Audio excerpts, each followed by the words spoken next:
Bismillahirrahmanirrahim. Assalamualaikum warahmatullahi wabarakatuh. Waalaikumsalam warahmatullahi wabarakatuh. Allahumma salli ala Muhammad. Allahumma salli ala Sayyidina Muhammad. Allahumma salli wa sallim wa barik ala Sayyidina wa maulana Muhammad. Alhamdulillahi rabbil alamin wa bihi nasta'in ala umurid dunya waddin. Alhamdulillah yang kita cintai bersama Ustadzuna Ustadz Rayando, ketua DPC kita, ada Ustadz Dayat MC Kondang Internasional kita, Bang Parwis ya.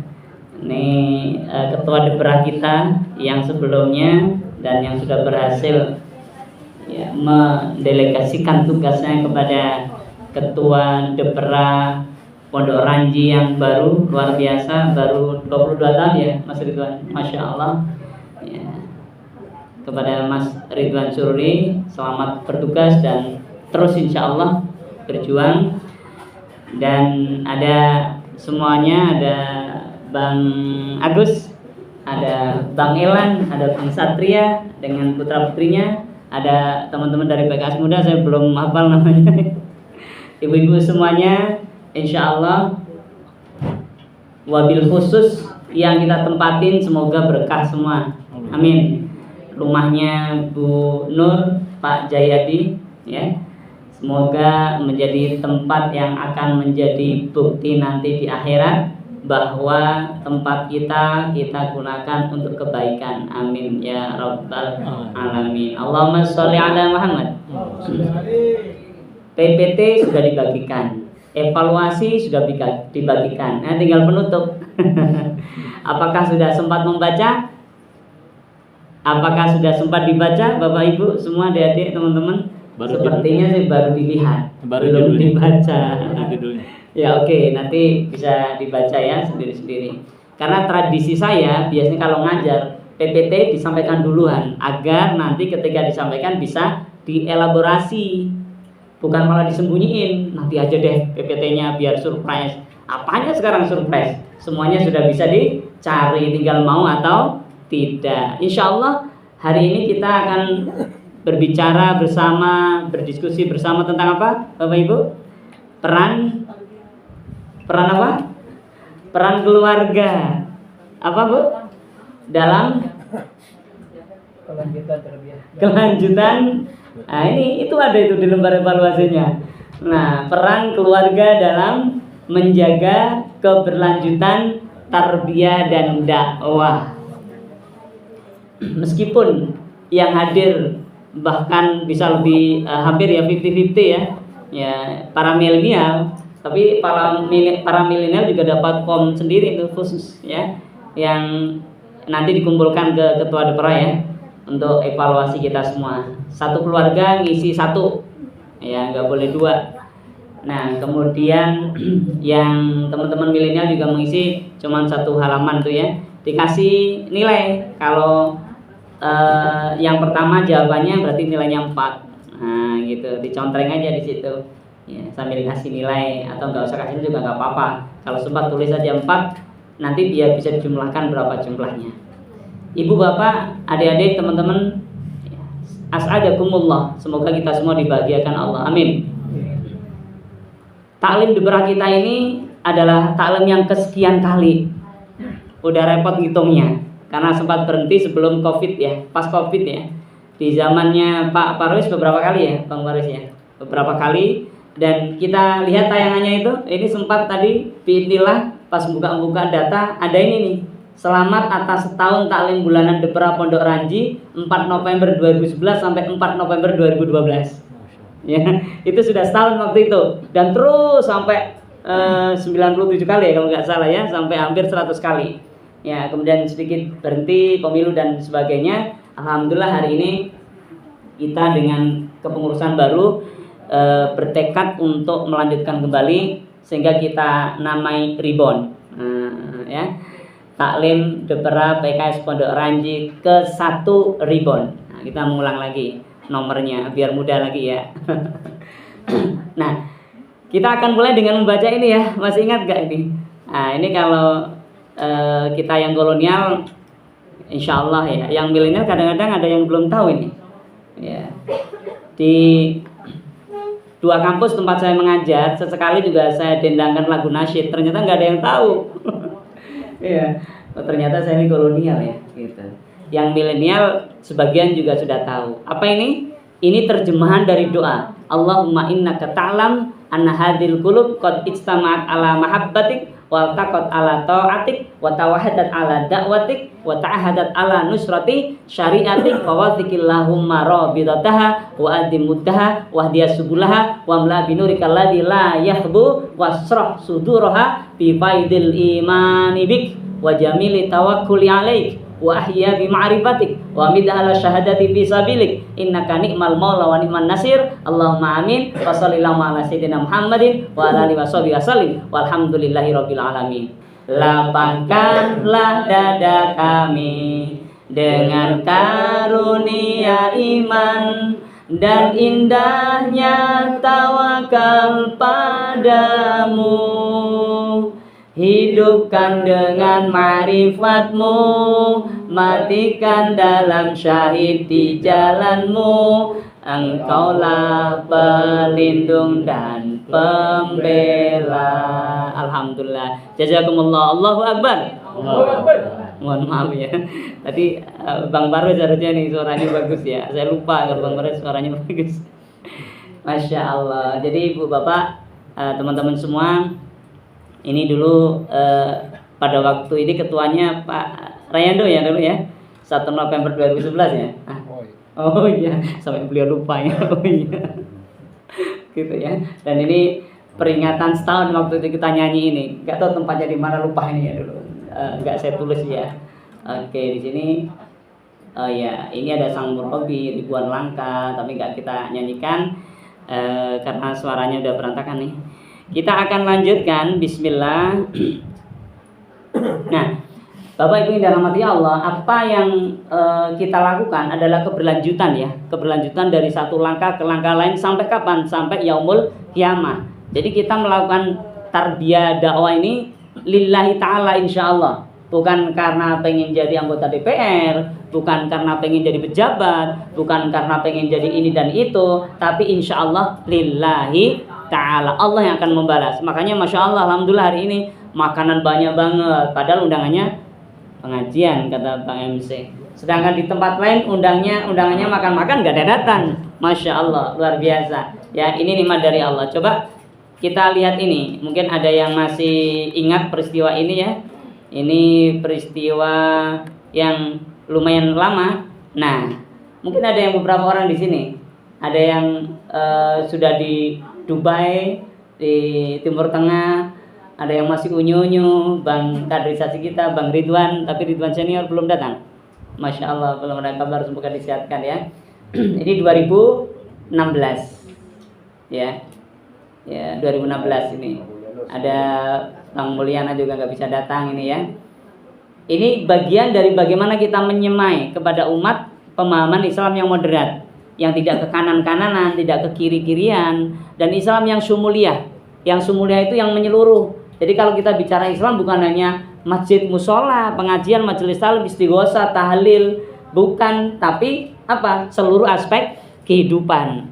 Ya, itu diajarkan termasuk public speaking. Nah, ini biar lebih bermanfaat waktu kita adakan ini. Berikutnya ada yang ingat ini, ada yang ibu-ibu boleh lihat ini, ada yang kenal di sini. Ya, orang-orang di sini ini 2016, berarti berapa tahun yang silam? Ya, 9 ya, 9 tahun yang silam. Ada yang paling pinggir di sini kayaknya Bu Jati ya. Ya. Wisnu. Bu Wisnu. Wisnu Jati. Ya, terus sebelahnya Bu Neneng ya. Bu siapa itu, istrinya Bang Nawi ya. Nah, dan yang lainnya saya belum kenal, dan itu ada caleg muda kita waktu itu ya. Anaknya Pak Mulyana ya. Fauzia. Ya, Fauzia. Nah, itu sama apinya itu, nah yang paling kecil itu saya. Ya. Alhamdulillah. Awetnya sekarang, semoga panjang umur semua kita ya. Amin. Masya Allah. Ini 2016. Kita lihat ini 2017 ya. Jadi kita dari 2011 menguatkan internal, 2016 sudah mulai ekspansi, mulai silaturahim ke musola, masjid. Ya, kita adakan Islamic Public Speaking Training gitu ya di Nurul Yakin ini, yang tadi di Asalam di Komplek PU ya. Ya Bang Satria, yang tadi sebelumnya masuk DPR itu ada kanan jalan tuh. Ya, itu nah ini di Nurul Yakin sini. Oke, ada Bang Kumaini, Bang Fedi. Bang Fedi masih tetap saja seperti itu. Ini yang paling sebelah sini di bawahnya Bang Ridwan itu Ustadz As'ad Hafidul Quran. Beliau dulu sempat ngaji juga, cuman mungkin sibuk ya, sekarang punya pesantren Ar-Rahmani itu. Ya, Ar-Rahmani Asrama Tahfiz ya. Di 1, 2, 3, 4 lokasi beliau, Masya Allah. Ya, ini dulu Marbot At-Taqwa, Imam At-Taqwa ya, sampai sekarang masih jadi pengurus DKM At-Taqwa. Nah, kalau yang pakai kacamata nggak pangling kan? Nah, yang pakai kacamata 2 orang itu. Ya, Pak Khomeini dan Bang Haji Elan. Amin. Ya Rabbal Alamin. Masya Allah. Berikutnya, oh nah sudah selesai ya. Oke. Teman-teman, jadi ini keberlanjutan. Dari mana? Dari dakwah Nabi dulu. Kita lihat Rasulullah memulai dakwahnya dari mana? Mekah, kemudian ke Madinah. Ketika di Madinah, apa pertama kali yang dibangun? Masjid ya, Masjid Quba ya. Kemudian ini Masjid Nabawi. Ini saya putarkan 7 menit, mohon diamati teman-teman yang di luar boleh mendekat ya. Bagaimana Rasulullah hidup begitu sederhana di samping masjid ya. Bahkan mungkin kalau sekarang marbot ya, hampir tempatnya sama dengan tempat marbot. Tapi di situ hidup seorang presiden gitu ya. Seorang pemimpin yang luar biasa. Maka itulah yang kemudian menjadikan apa yang dilakukan Rasulullah itu menjadi suri tauladan. Suri tauladan ya bagi banyak orang yang muslim maupun non muslim. Sampai Michael H. Hart ya, 48 tahun yang lalu beliau menuliskan 100 tokoh yang paling berpengaruh di dunia ya. Dan beliau menempatkan Nabi Muhammad di urutan pertama karena beliau terkesima dengan cara hidup Nabi. Ya, beliau juga terkesima dengan bagaimana sikap Nabi yang luar biasa. Meskipun beliau bukan orang Islam gitu ya. Tapi beliau menganggap Nabi Muhammad paling sukses karena bisa menstabilkan atau menseimbangkan antara kepentingan duniawi dan kepentingan ukhrawi. Nah, apa yang dilakukan Nabi itulah adalah ajaran Islam. Jadi Islam itu bukan ibadah doang, tapi juga bukan kerja doang. Dua-duanya adalah ibadah. Nah, hari ini kita belajar bersama peran keluarga dalam keberlanjutan tarbiyah dan dakwah. Bapak Ibu yang dirahmati Allah. Ini ya. Ya 3 hal nih. Pertama, keluarga itu madrasatul ula. Ya. Li auladiha. Jadi keluarga al-usrah itu adalah madrasah pertama bagi anak-anaknya.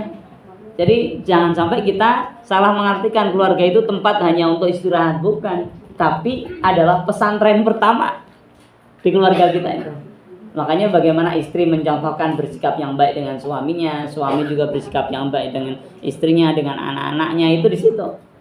Dan kita perlu evaluasi bersama nih, ya. Ya.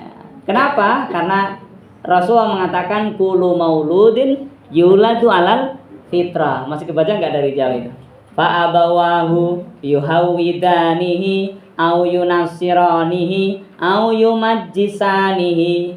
Kullu, setiap mauludin, bayi yang lahir, yuladu dilahirkan alal fitrah, dalam kesucian. Fa abawahu, kedua orang tuanya lah, yuhawidanihi, yang akan membuat dia menjadi Yahudi, au yunasiranihi, yang akan membuat dia menjadi Nasrani, au yumajjisanihi, atau yang akan membuat dia menjadi Majusi. Ya, Masya Allah. Nah, pilar kedua apa? Dakwah tanpa keluarga tidak akan pernah berlanjut. Jadi kita kalau berpikir yang penting aktif di luar, keluarga berantakan dikit nggak apa-apa, salah besar. Rasulullah memulai dari keluarga. Makanya disampaikan dakwah tanpa keluarga tidak berkelanjutan. Ya. dalam surat Asy-Syu'ara, ya. Apa itu? Anzir ashiratakal akrabin wa anzir, ya, ashiratakal akrabin. Beri kasih peringatan pada keluargamu yang terdekat, ashiratakal akrabin. Jadi pertama kali Nabi siapa yang dikasih tahu? Khadijatul Kubra, istrinya. Setelah itu anak-anaknya, setelah itu sahabat-sahabat dekatnya. Jadi bukan orang lain kayak mercusuar. Dia kelap-kelip menyinari keluarga yang jauh, tapi keluarganya sendiri tidak mendapatkan cahaya dari dia. Itu tentu nggak benar. Nah, kalau kita ingin dakwah kita, tarbiyah kita ini berlanjut, maka back to usrah, kembali ke keluarga. Yang ketiga pilar kita, krisis umat bermula dari rapuhnya tarbiyah keluarga. Nah, ini krisis umat itu dari situ. Ya. Apa itu? Hadis Bukhari Muslim, ada kebaca enggak? Ya. Ar-rajulu ra'in fi ahlihi. Seseorang suami atau laki-laki, ra'in itu pemimpin fi ahli, dalam keluarganya. Ya, jadi pemimpin fungsinya melindungi, kemudian mengarahkan, membuat visi misi bersama dan menentukan keputusan. Nah, istri mensupport, ngasih masukan-masukan, jangan dibalik. Suami ngasih masukan, istrinya yang memutuskan. Kalau sudah seperti itu, biasanya ada mulai goncang-goncang tuh, ibarat kapal tuh mulai goyang-goyang tuh. Nah, itu semoga kita diselamatkan Allah. Amin. Ya, jadi 3 pilar ini penting. Ini peran ya yang kita bisa lakukan. Berikutnya, bagaimana? Ada kewajiban menjaga seluruh anggota keluarga agar selamat dari neraka. Ini bedanya orang beriman dengan orang kafir. Kalau orang kafir nggak beriman, apalagi mungkin ateis ya, nggak percaya akhirat, yang penting makan, minum, punya rumah mewah, mobil mewah, derajat tinggi, harta banyak, investasi di mana-mana, nggak peduli akhirat. Itu orang ateis. Nah, kalau ketemu orang gitu gimana sikap kita? Teman-teman milenial, tiba-tiba dihadapin orang ateis gimana kita? Ditanya, gimana? Lailan masih ingat nggak kemarin? Di Bubuji ada Bubuji. Ya, oh dia ada. Gimana, Lailan? Ingat nggak? Ali bin Abi Thalib didatangin oleh orang ateis. Ditanya, Bang Ali, lo ngapain sih sholat? Ngapain nih zakat? Ngapain puasa? Ngapain baca Quran? Ngapain tahajud? Sholat 5 waktu, ribet banget. Apalagi ikut upah. Alah, untuk apa? Gitu, mungkin begitu ya. Apa kata Ali bin Abi Thalib? Ya, wa in kana ma aqulu wa in kana ma taqulu haqqan, ya, fakot takhallastu wa takhallas fakot takhallasna wa takhallasta, gitu ya. Ya, saya ulang, wa in kana ma taqulu haqqan fakot takhallasta wa takhallasna. Ya, wa in kana, dan jika ada apa yang kamu katakan benar, kami selamat, kamu juga selamat. Wa in kana ma aqulu haqqan, tapi jika yang aku katakan benar, ternyata ada alam kubur nih. Habis meninggal game over, ada alam kubur. Ternyata ada akhirat. Takhallastu wa takhallasna wa ahlakta. Maka kami selamat, kamu binasa, kamu hancur. Bahkan Pascal, Bapak Ibu, Pascal itu yang menemukan fluida, mekanika fluida, teori dalam ilmu fisika. Mungkin yang dulu jurusannya IPA kenal Pascal, tahu rumus-rumus ya, teori hidrolik. Beliau itu ahli fisikawan, tapi beliau mengatakan apa? Orang beriman itu nggak ada ruginya. Kita percaya akhirat, percaya alam kubur, nggak ada ruginya. Tapi orang yang ateis, kata beliau, ini yang bilang beliau ya, ya itu tahun 1200 sekian ya. Ya, beliau katakan bagi orang yang tidak beriman, Masya Allah, ini menurut beliau adalah perjudian yang besar, yang gila. Jadi orang nggak beriman sekarang ini kalau hidup di dunia, dia melakukan perjudian yang gila, besar-besaran, gila-gilaan. Kenapa? Berapa lama sih kita hidup di dunia? Kanan kiri kita meninggal, kita sadar. 5 hari setelah itu kita lupa lagi, meninggal lagi, sadar lagi. Ya, kita nemenin, tapi lupa lagi. Nah, jangan sampai ketika malaikat maut datangin kita sedang lupa. Naudzubillah, ya minimal sedang lupa. Kalau sedang lupa pasti tidak lupa. Tapi kalau lupa belum tentu mau upah. Masya Allah. Allahumma sholli ala Muhammad. Ya ayyuhalladzina amanu qu anfusakum wa ahlikum nara. Wahai orang-orang beriman, jagalah diri kalian dan keluarga kalian dari api neraka. Jadi tugas ayah, tugas ibu bukan sekedar ngasih nutrisi, tapi tugas ayah, tugas ibu adalah menyelamatkan keluarga ibarat sekoci, perahu kecil dalam satu keluarga sampai menuju jannah, surganya Allah. Amin ya rabbal. Bayangin kita bersama anak-anak kita, keturunan kita di surganya Allah. Jangan sampai dibayangin di neraka. Tapi ingat, Rasulullah dulu pernah didatangin juga oleh orang Badui. Dia datang kepada Nabi, ya Rasulullah, mata sa'ah. Saking nggak percayanya, saking sekarang ini banyak orang ateis, banyak orang nggak percaya akhirat. Dia tanya, kapan sih hari kiamat itu datang, kapan? Masya Allah, ini pertanyaan canggih banget tuh. Ya, Nabi Muhammad pun nggak menjawab, dijawab kayak kita besok, lusa, enggak. Beliau katakan, ma'adatta, mada a'datta laha. Ya, apa yang kamu siapkan untuk menyambut kiamat itu? Apa kata dia? Ya Rasulullah, ya, ma'adattu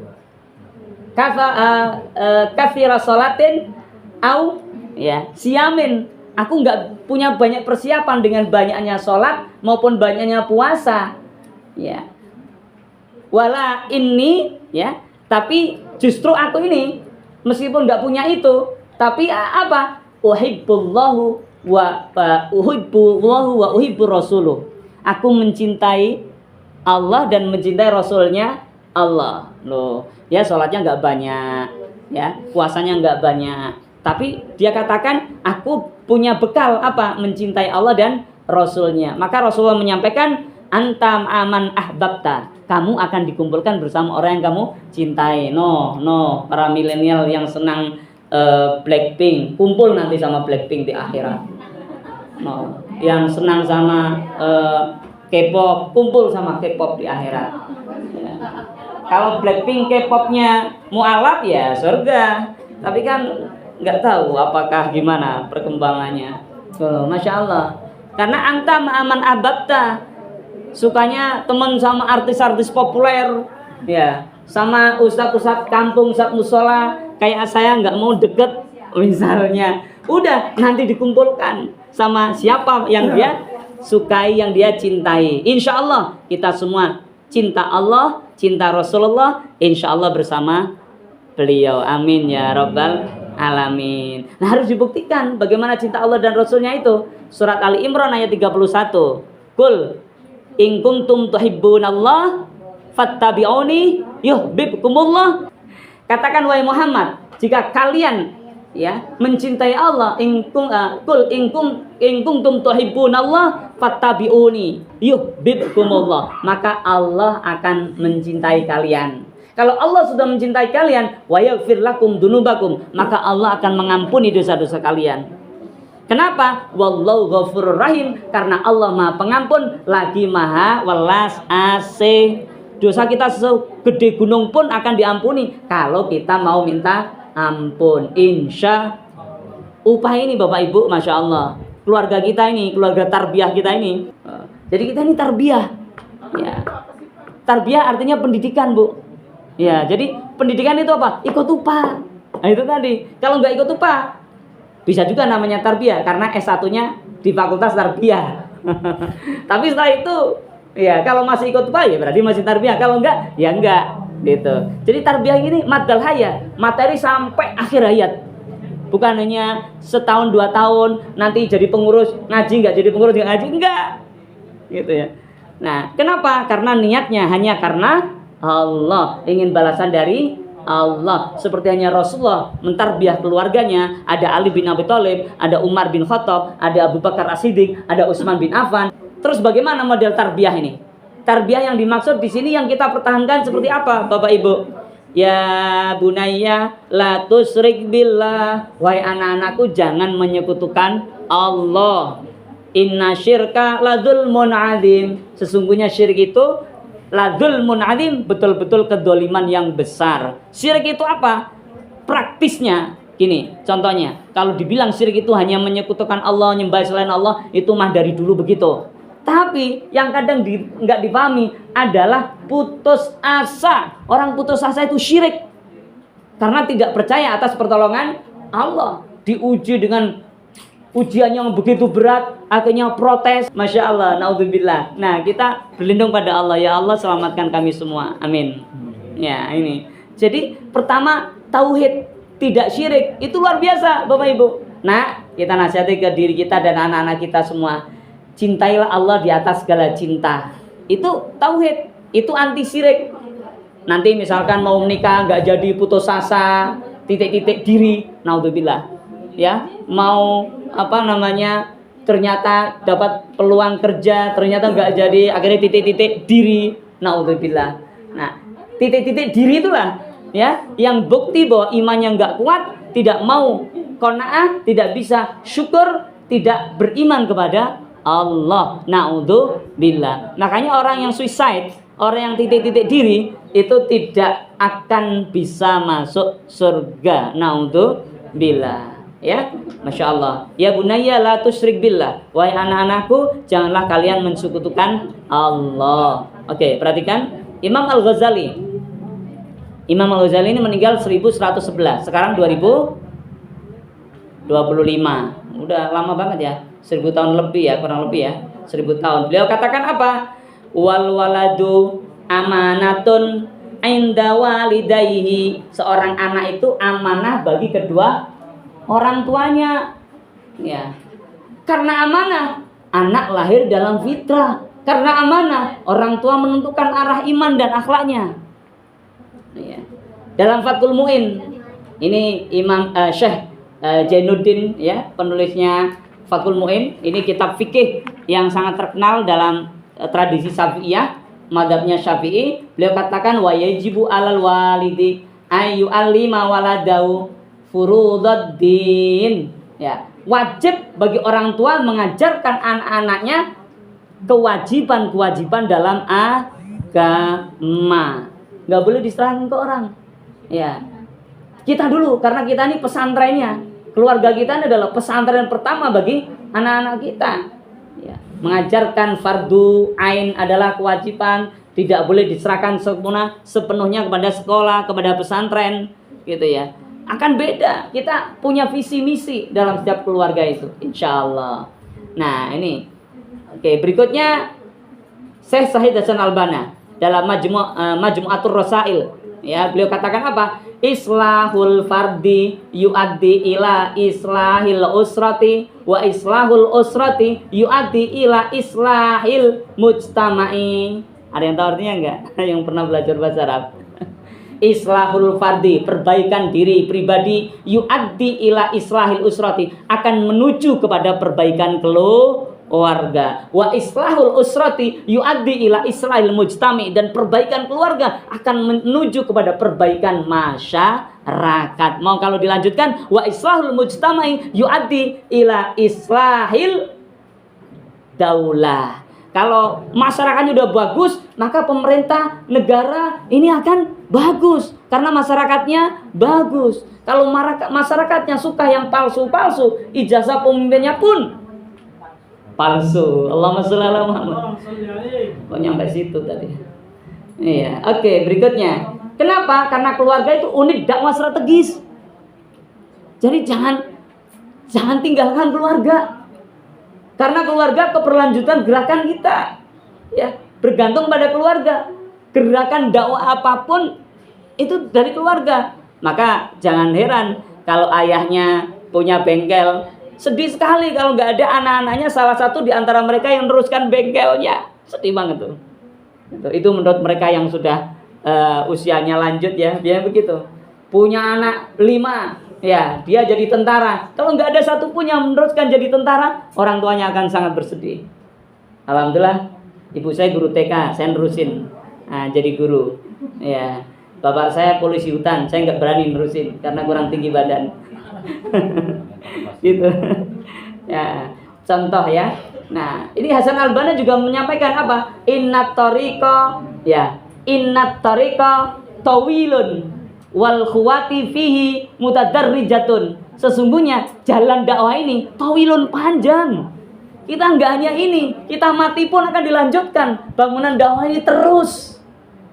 Sampai anak kita lahir, cucu kita, lahir kitanya yang kemudian dimakamkan, itu dakwah harus terus berlanjut, tarbiyah harus terus berlanjut, upah-upah ini harus terus berlanjut. Jadi upah ini bukan ada kemarin, upah ini terusan dari zaman Rasulullah Muhammad Sallallahu Alaihi Wasallam. Hanya namanya aja upah, biar mudah difahami unit pembinaan anggota. Kalau nggak gitu dikira ini apa ini kumpul-kumpul bahas ngaji, emang nggak cukup dengan majelis taklim. Beda. Kalau majelis taklim rame-rame bahas ilmu. Kalau kita bukan hanya bahas ilmu, tapi bahas karakter satu sama lain, melengkapi satu sama lain, ya, dalam satu kelompok yang tidak banyak, biar bisa ngobrol, biar bisa curhat, gitu.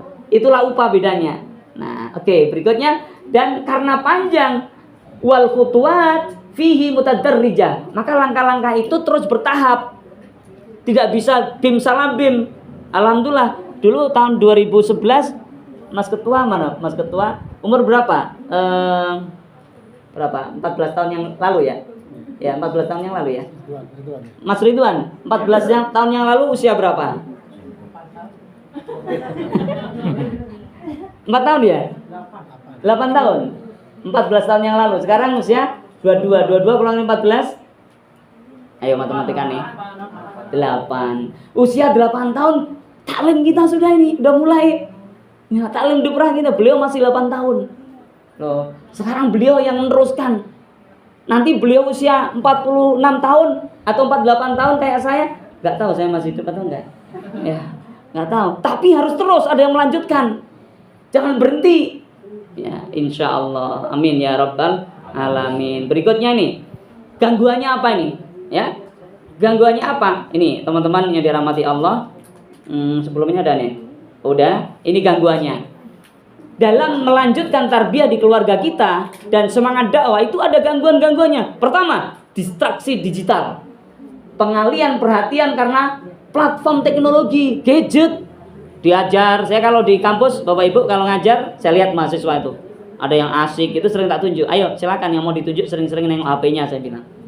Ya, baru dia ya menegakkan kepala. Ayo jangan menunduk, jangan terlalu rendah hati.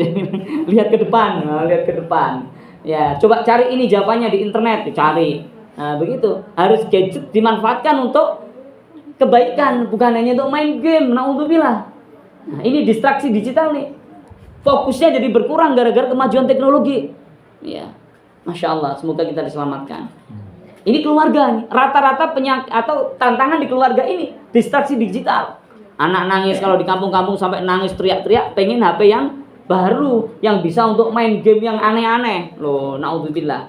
Bukan untuk cari data atau ChatGPT, tapi untuk yang aneh-aneh, main game dan lain sebagainya. Yang kedua, kurang waktu, sibuk dan gak ada keteladanan. Bapak ibu semuanya kerja, anaknya diserahkan pembantu, ya. Naudzubillah. Ya, semoga kita diselamatkan Allah. Ya. Jadi kesibukan bekerja menjadi lemah dalam memberi keteladanan. Kapan ngasih teladan? Orang tuanya datang, anaknya udah siap dari pagi nungguin. Ya, Abi, ini aku dulu ngerjain Abi. Gimana Abi? Udah, Nana sana sama Umi aja. Sama Umi aja capek. Abinya capek dari tadi kerja kok sana. Loh, anaknya akhirnya kecewa. Ya kalau lagunya siapa dulu ya? Siapa? Sedayat ingat enggak? Ku kecewa. Oh, terlena. Ada yang kolonial ini, alhamdulillah. Ada yang nyambung, ternyata terlena. Kecewa. Oke, udah habis waktunya, 5 menit lagi kita percepat, masya Allah. Nah, oke, yang ketiga tantangannya adalah pendidikan agama terdelegasi. Kita nyerahin ke pondok, nyerahin ke sekolah, nyerahin ke TPA, itu salah besar. Kalau hanya menyerahkan tanpa kita mau melakukan, ya, berkontribusi, maka perlu ada pendidikan agama dari kita. Entah pemahaman tentang apa, itu dari kita, dari keluarga kita. Jangan semuanya diserahkan ke orang. Kalau semuanya diserahkan, itu awal dari mulai goyang-goyang, riak-riak dalam keluarga. Tarbiyah tidak demikian. Tarbiyah sangat memfokuskan untuk menyelesaikan 3 hal ini. Kita lihat, ini peran yang kita bisa lakukan. Pertama, teladan ibadah. Ya. Kalau nyuruh anak sholat ya kita udah siap. Ya, berangkat sholat itu teladan. Dan bukan hanya teladan, tapi mendoakan. Ya, kita harus doa itu luar biasa anak-anak kita. Bangun tidur lihat anak kita doain, ya Allah jadikan dia soleh-soleha dalam hati. Ya, selain kita sholat tahajud, sholat malam kita doa, tapi setiap lihat anak kita doakan dalam hati. Ya, lihat istri kita doanya Pak Ustaz Hidayat. Lihat istri kita doain, ya Allah setiakan dia, ya Allah berikan kesabaran ya Allah atas kekurangan materi yang selama ini, ya Allah kekurangan perhatian, begitu ya. Nah istrinya lihat suaminya juga gitu, ya Allah apa doanya, mudahkan rezekinya, ya gitulah, sehatkan panjangkan umurnya, begitu. Itu doa khusus ya, bukan hanya teladan dalam ibadah, tapi hati kita terkoneksi, connecting Allah gitu ya. Oke, berikutnya ada halakoh Bapak Ibu. Kita harus buat halakoh. Ya, yang biasa upah kayak upah gitu, minimal sepekan sekali tuh kumpulin anak-anak. Ayo, istrinya juga jangan sok-sokan Nabi halakoh. Jangan begitu. Ya, ini memang tugasnya seorang ayah. Makanya 18 tahun yang lalu, nah tadi Bang Ridwan berapa tahun tadi? Ya, 14 tahun. Ini 18 tahun yang lalu, lebih lama. Ada seorang penulis ya tesis di Universitas Saudi ya, di Arab Saudi ya, di Mekah. Di Ummul Qura ya, di Ummul Qura ya, Jamiatul Ummul Qura, dia menuliskan apa? Hiwarul aba fil Qur'anil azim. Hiwarul aba mal abna fil Qur'anil azim. Ya, wa tatbiqatuha at-tarbawiyah. Di dialog antara ayah dan anak-anak dalam Al-Qur'an dan kaitannya dengan implementasi pendidikan. Ternyata apa? Di dalam Al-Qur'an disebutkan dialog itu ada 16 kali Bapak Ibu. 16 kali dialog dalam Al-Qur'an antara orang tua dan anak. Dan yang 14 kali itu antara ayah dan anak loh. Jadi ayah itu harus banyak ngobrol sama anak, bukan ibu. Kalau menurut Al-Quran, bahwa seorang ayah harus banyak ngobrol dengan anak.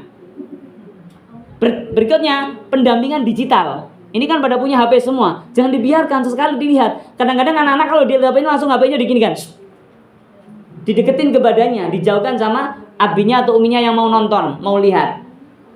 Ya kadang-kadang ya, atau kadang segera tangannya langsung berubah, cepet banget, entah ditutup atau apa begitu. Nah ini itu udah tanda-tanda ya nggak baik, maka dikatakan dengan baik, jangan langsung dimarah-marahin ya. Nah HP itu alat komunikasi, teknologi internet itu luar biasa, tapi kalau nggak hati-hati kita akan dimakan oleh teknologi. Ibarat pisau, kalau dipakai ngupas mangga enak, ngupas semangka bagus, tapi kalau salah pakai bisa melukai tubuh kita dan itu berbahaya. Itu pendampingan digital. Dan yang terakhir 4 aja, yaitu kita perlu siapkan anak kita lingkungan yang soleh ya, memilihkan tempat sekolah maupun tempat bermain yang soleh. Kalau enggak berbahaya juga ya, karena pengaruh lingkungan luar biasa. Bahkan Nabi mengatakan kondisi agama seorang itu tergantung dari temannya. Kalau temannya taat, biasanya sih terikut taat. Kalau temannya ugal-ugalan, dia akan terikut ugal-ugalan. Ya, makanya kewajiban kita untuk memilihkan. Apakah rumah kita sudah menjadi medan tarbiyah dan dakwah? Amin, insya Allah. Apakah anak kita melihat indahnya Islam di rumah kita, atau malah benci karena abi uminya nyuruhin sholat mulu, nyuruhin baca Quran mulu gitu? Kalau begitu ada yang salah, ada yang miss. Didiskusikan di upahnya masing-masing ya, agar ada solusi caranya seperti apa. Sudahkah kita mewariskan nilai iman di rumah kita? Insya Allah. Jadi kalau ada kekurangan, jangan saling marah-marah di rumah, justru saling menasihati, sayang, cinta, anak-anak semua, istri ya, atau mungkin suaminya, suamiku sabar, ini semua ujian dari Allah. Allah akan tolong kita gitu. Terakhir, idza sholahat al-usrah sholahat al-ummah. Jika keluarga itu solih, bagus, maka masyarakat umat akan bagus. Itu artinya, terjemahannya. Nah, dakwah ini dimulai dari rumah. Perbaikan umat dimulai dari orang tua. Yuk kita mulai dari diri kita, keluarga kita, dan insya Allah umat. Syukran. Barakallahu fikum. Assalamualaikum warahmatullahi wabarakatuh. Waalaikumsalam warahmatullahi wabarakatuh.